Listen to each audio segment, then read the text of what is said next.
Support today. If we can just keep our signs at least visible for onlookers passing by, because today we're in a nice predominantly black neighborhood, minority community, but it's good for them to see that there are people fighting for them every single day. So let's try to keep them up. Yep, you see that? It's much appreciated support. But today we're here on a somber note, on a day that was supposed to be filled with at least relief, if not joy, about the verdict for George Floyd's murderer, Derek Chauvin. That same exact day, there's yet another killing by a white police officer of a black person. In this case, it was a little girl. A girl. 16 years old. Ma'Khia Bryant. You see, there is such a deep-rooted problem with this. These officers, they knew that this trial was going on. And a lot of these officers are so pissed off by these protests, by these people that are anti-police. They are so upset, and they so want to keep things the way that they are, that's so harmful to so many people, that they're willing to show that they can do it, and it's all good. So a couple days before, while the George Floyd trial was going on, we saw Dante Wright's killing at the hands of police. A couple days before, he just, while the trial was going on, 10 miles from the trial, right? And then as the verdict's being laid down, young Ma'Khia gets killed. There's a lot of narratives going around. And people were saying online when we posted this, they were like, well, she was going to kill another black girl. And that police officer, he saved that other girl from being killed by killing that one girl. He's a hero. Imagine being that other girl's parent that was about to get stabbed and it didn't happen. He did this great thing. You might think, you might say, you might reason. But is that true? No. If you see the body cam footage, the officer comes up and he's like, what's going on here? As if he's confused. He got called in damn well knowing it was a fight. If I was an officer, or I had that position, and there's a bunch of girls, young girls, not grown women or girls, fighting, I would go in there, interject, break it up. I have the power. I've got a bulletproof vest on. I've got other officers on the way. I've got a gun. I have the authority. I have the authority to break it up. I've seen teachers break up fights with two people carrying knives. And teachers intervening like, hold up, 1 second, no, this can't happen, no bloodshed. But when a police officer is going into a situation knowing, well, if they do this, I'm gonna do that. If that's their mindset, it is a danger to everybody. If this officer was called in a nice white suburban neighborhood like we see all littered all over Long Island, and they were going to some girl's Sweet 16 party with all white people, would there even be the thought of ever taking out a gun? Not even the thought. Nope. Only when being called on to report on black people does this happen. Because their lives don't matter. This was, again, a girl. Because still, I'm seeing her reported as a woman, young lady, woman, adult. Don't raise her. You society, you white people, you let 21-year-old white males be called kids. Don't play yourself. Don't play yourself. The other thing that was alarming was the police in a very unprecedented manner,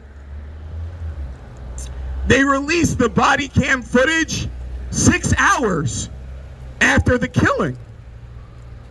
Usually they hold on to it because they know they're so in the wrong. They know they're wrong. They try to hide it, withhold it, hold it as tight as they can, destroy it, whatever they got to do to not make themselves look bad, right? But this time they put it out there. They were proud of this killing, of this murder, because they have actual cause. Well, she had a knife and she was going to do this. Let's showcase this one. This was a good one. This was a good one. We could show this. How sick this world is. I know for sure that officer or those officers had no intent of peacefully breaking up what was a fight that could have been solved very easily.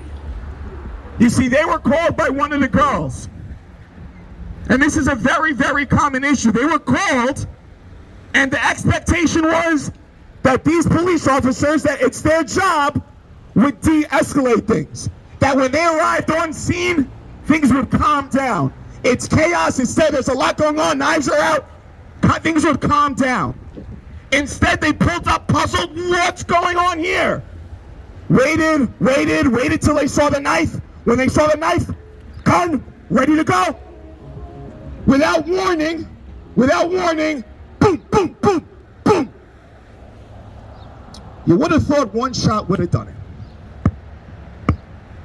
There's a girl with a knife. Let's say his only option was the gun, because obviously you could have stepped in yourself. Didn't do that. But you definitely could have used the taser. And the stupid ass cop, the police chief, we keep on seeing these dumb ass police chiefs get on the mic. He's like, what he did was right. He couldn't have used the taser, because if he used the taser, he could have tased the other girl.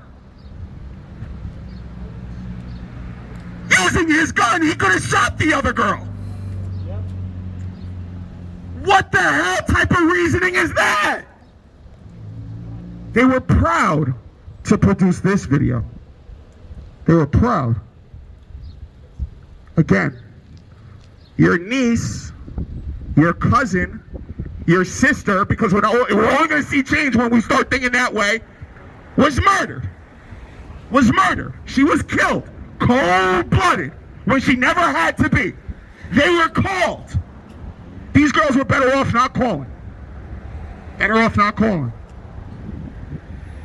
This is the situation we're in. Where certain people feel safe around police, and certain people are in dire danger. Their lives are on the line anytime a police officer arrives on scene. And you have people justifying this cold-blooded murder. Are we as a society to accept that as normal?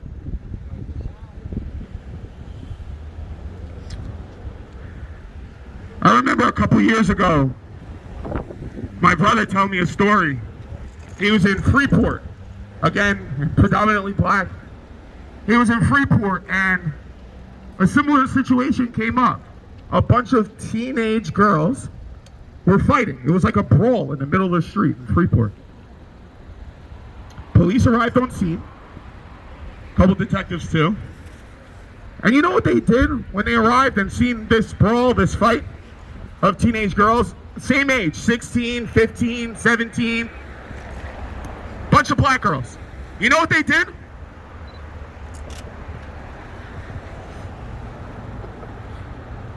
They sat there and watched and laughed and enjoyed themselves.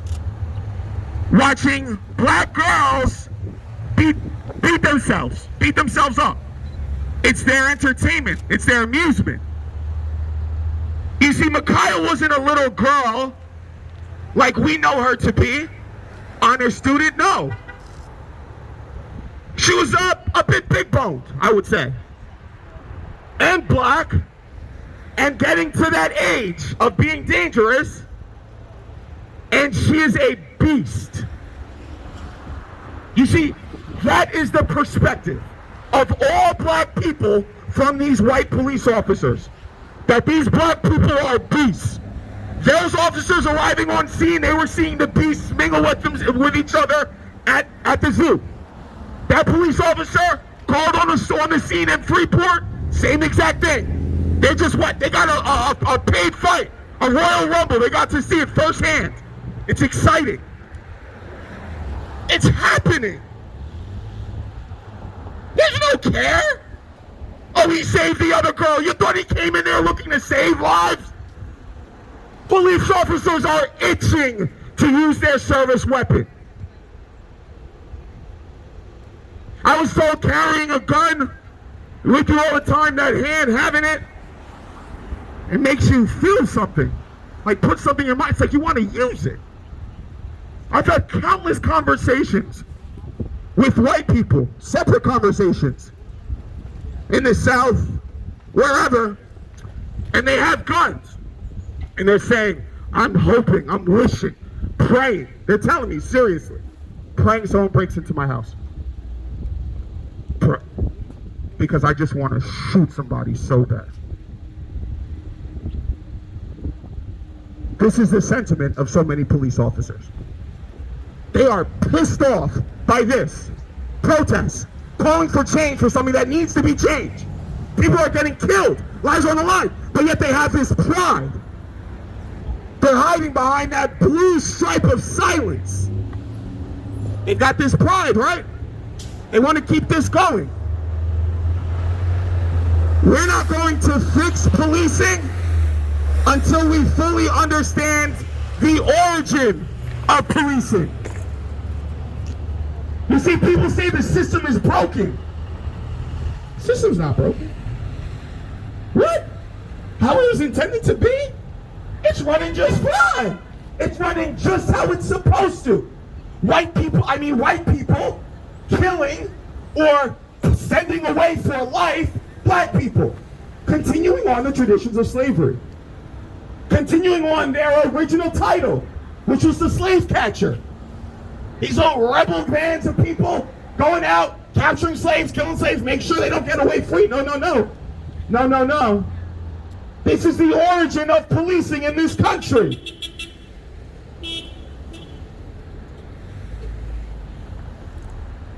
This country's not even 300 years old. You all see what's going on.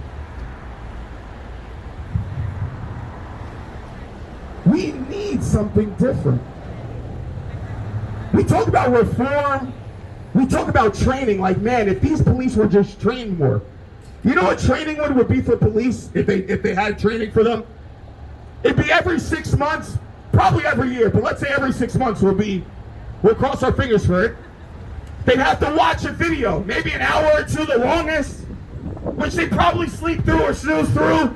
And then just like they do when they file their police reports, they'll just all get together at the end, check off all the right answers, send it in. You see, it'd be just a formality. They don't give a shit. They don't care. They're not looking to change. They want to be able to do just how they do. They want to continue to have that license to kill, which is the badge and that blue suit.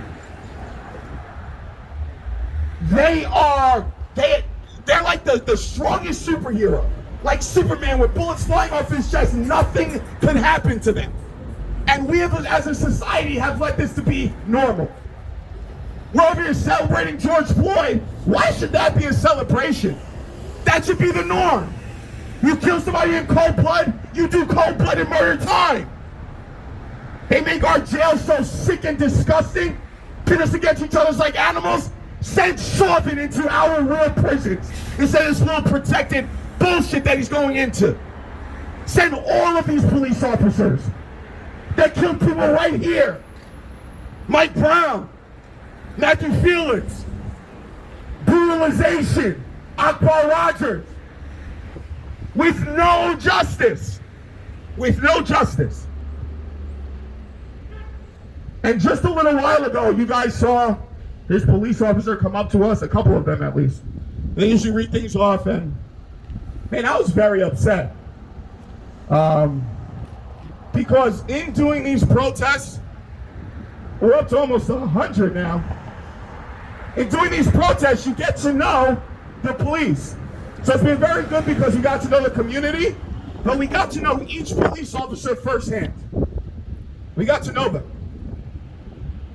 And we, unlike them, we don't try to label, we don't assume, or we don't assign. You see that officer that came over and got the report, young black girls, young black women, black, they're in there like, okay, if it comes down to it, I have to use my weapon, and I wouldn't mind killing one or two of these, just to send a message. This same feeling, this same mindset, you see it in these officers. So this one officer, I know to be that way. In all of my interactions with him, he's cold, he's angry, he's mean, he's itching. Just like that cop and countless others, that woman that shot, just like them, he's itching. That if it ever came down to it, let's say I was being attacked by a counter-protester, and I had to defend myself, he could just go ahead and spin it and shoot me and say, well, he was attacking this person. Same thing like how they made young Miss Bryant a victim. And they made her out to be the bad guy. And they said, well, she was carrying a knife. She could have been the one that called police. That knife could have been used on her. Have you ever been assailed with a knife? Maybe the knife fell, she defended herself, got knife, she's like, man, I want to use it now. Man, my life was just tried. You don't know what would happen if your life was tried? There's so many what ifs. What I do know is that officer could have intervened and that killing could have never happened. But that officer had murder on his mind. And so many police officers here in Nassau County, Suffolk County, all over Long Island have that same murder on their mind. And guess what? They're all that same skin color. Of all the officers back here, have you seen any one of them white, even Hispanic, black, or even Hispanic? No, they're all white. They're all white. And they do not have our best intentions in mind. We must come together as a community to really affect real change that doesn't happen through white people wanting to make us change. We keep on hearing the word reform, reform, reform. That is a white word. You know what reform does? It makes you 3/5 of a man. That's what reform does. You're a 3/5 of a person. After that reform, you know what it does? It gives you Jim Crow. Reform makes you not go into sharing restrooms. Reform is gradual. It's like, here I'll give you a little, here I'll give you a little, here I'll give you a little. Real change happens from the roots, from the gutter, from where all of us that are affected in the black community by these police, that's where real change comes from. So when we're talking about training of police officers, when we're talking about reform, it needs to be a complete upheaval, turnover. And it starts with our own community. Us with Long Island Peaceful Protests, we've been protesting. We've been raising our voices in these white communities, these racist, segregated areas that have never seen protests before. That was last year. This year we are focusing on being within our own communities and building ourselves up. Because real change and a real revolutionary mindset is that our own community will be policing our own community. To where the police can't mess with us or touch us. I've been to certain neighborhoods where they've backed out police. To where police don't even go in there. You know, Kurt was just telling me about in Chicago. Man, they've made situations in those really bad, they call it Chirac, killing every day. They've terrorized that black community so much to the point that they just stepped out of there and they say, no, they'll just kill themselves and we did our job here. Is this what we want to see for our Hempstead? Is this what we want to see for our Roosevelt, our Rhinedance, our Freeport, our Brentwood? Is this what we want to see? No. We need our community to come together, build each other up, create our own code of ethics and morals, and police ourselves. there's no more trusting in the men in blue and white. You see what I said? Blue and white, because those are the credentials. Don't let them fool you. You might see a black one sprinkled in here and stuff like that, but every time you click on the news and you see a murder of a black person, it's not done at the hands of a black person. It's done from the blue and white. We do not trust the blue and white in our communities, and we have every right not to. I was listening to Candace Owens.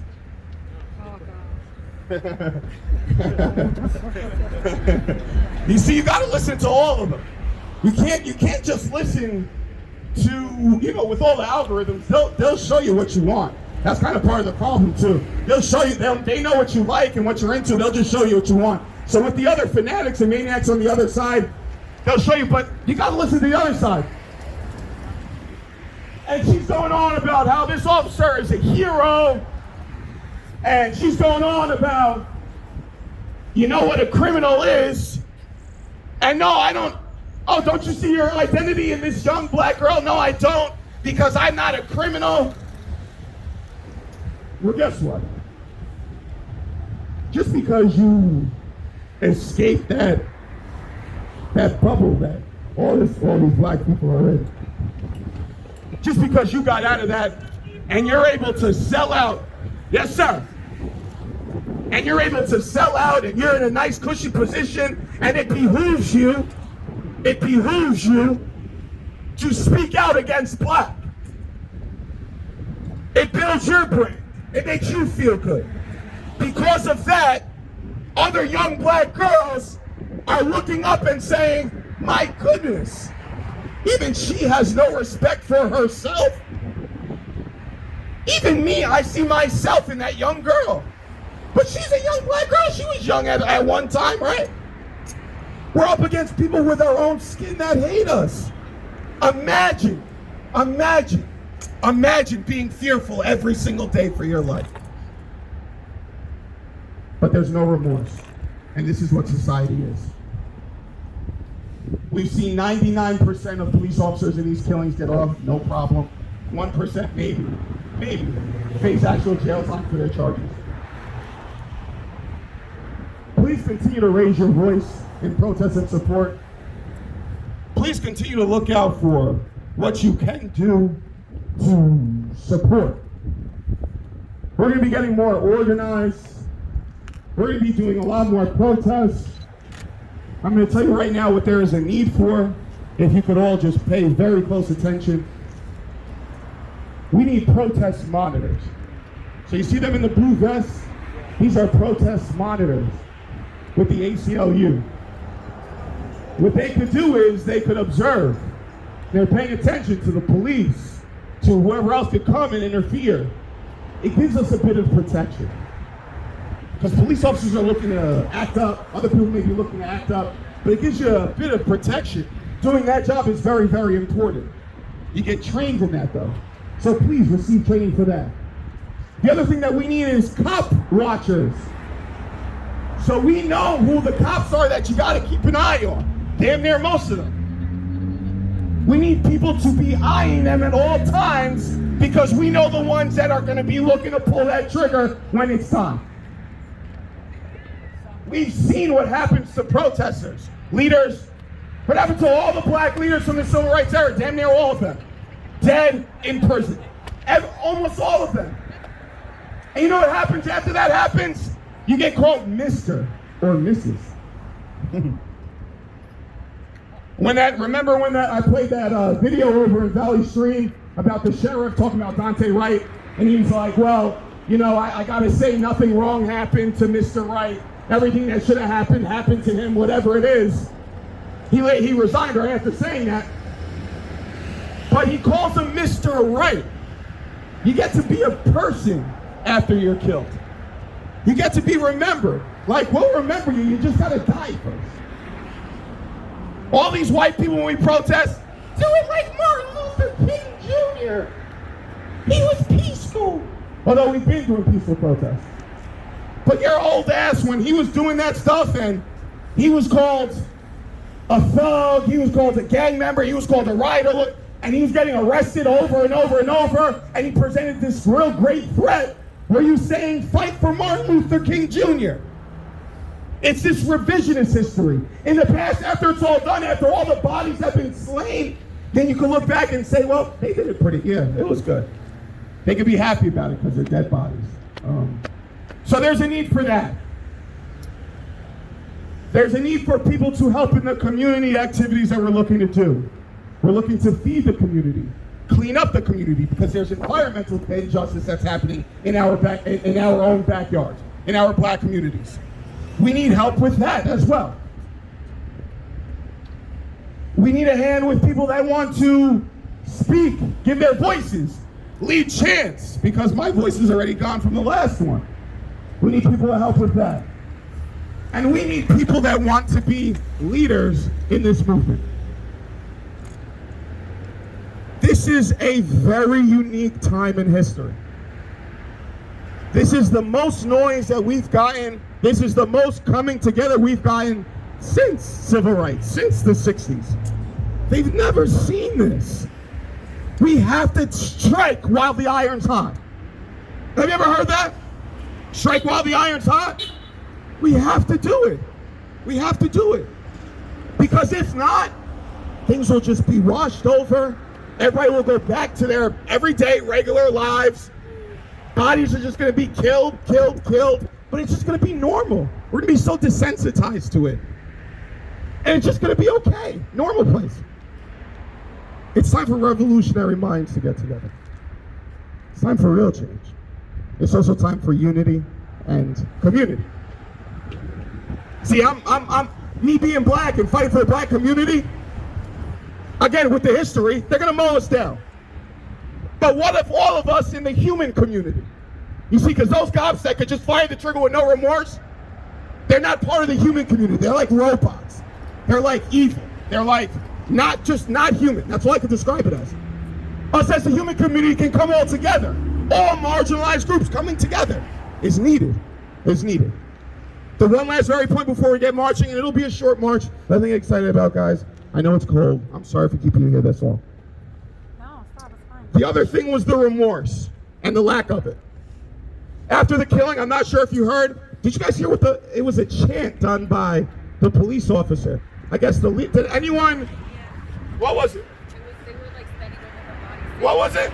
They were standing over her body saying that blue lives matter. Okay, all right. It was terrible. So right over her dead body, they are chanting, "Blue lives matter. Blue lives matter." The fucking nerve. It shows intent. It shows they had it on their mind. Another black person, and what they're doing this to Derek Chauvin, one of our own. No. It shows their intent. And then after the job was done, that white pride, that audacity to be like, I don't care about you or how you feel. Blue lives matter. This blue jacket, blue lives. Guess what? When I take this jacket off, this is my blue life. I took it off with my badge. Am I a blue life anymore? Nope. I just became a regular white guy just now, right? Yep. Comparing a life, a skin color that you can't take or change, even if you wanted to a job that you have 8, maybe the most 12 hours a day, is ridiculous and dangerous. The lack of remorse, the lack of empathy, the lack of feeling that is so prevalent in the police force is sickening. It is sickening. I do not trust those white devils anymore. Not with my life, not patrolling my town or my city. So the main point of the plan that we're going for is community-controlled policing. We will patrol ourselves because it is more dangerous to call you than to deal with it ourselves. Common sense, plain and simple. No reform here, don't need it. We've heard that before, Jim Crow. Get out my face. Get away from me, Satan. Today I'm tired. You know, Nas said in his song, it's the summer where niggas die. And as it's getting hotter and hotter, it's getting nicer out. Like, these are happening in the South. I know it's cool out today, but as more black people are out and about, you're going to be seeing a whole spike in these deaths. You know what true justice is? When that 99% that get away unscathed with killing black people, when that gets flipped over, and it's 99% being convicted of murder, like what happened with George Floyd. Yep. That's when we say no justice, no peace. That's when we can sit back and be like, okay, peace, peace, peace. This is peace, because this is justice. Murderers are being put in jail for murder. Because I know people, my own friends, my own boys, my own family, that have gone away to jail for a longer time than what Derek Chauvin is going away for a much lesser crime, like drugs, right? Marijuana that's legal, still locked up for. Yep. Going away longer because of that. At what point will we wake up? At what point? How many more? How many, does it have to? Cuomo's brother, he said only when white people are being killed, when white kids are being killed, will America care. That's something to think about. You have to use your imagination. Again, I tell you, if it wasn't Ma'Khia Bryant, if it was Stephanie, whatever, white name, fill in the white name, and it's just a sweet 16 birthday party, would he have even thought, would he have even had it in his mind to pull his gun at all? No, because that's one of his own. That's not the problem. That's not the slave running away. That's not the little nigga boy, nigga girl getting out of place. That's not that. I don't feel comfortable having them around me. So they won't. Again, community unity and building. Let's all get together with marching, please. Okay, we'll go short, real short march, guys. Just let the community know we're out here, please. And it's good. It's good. Amen. Where's Micah?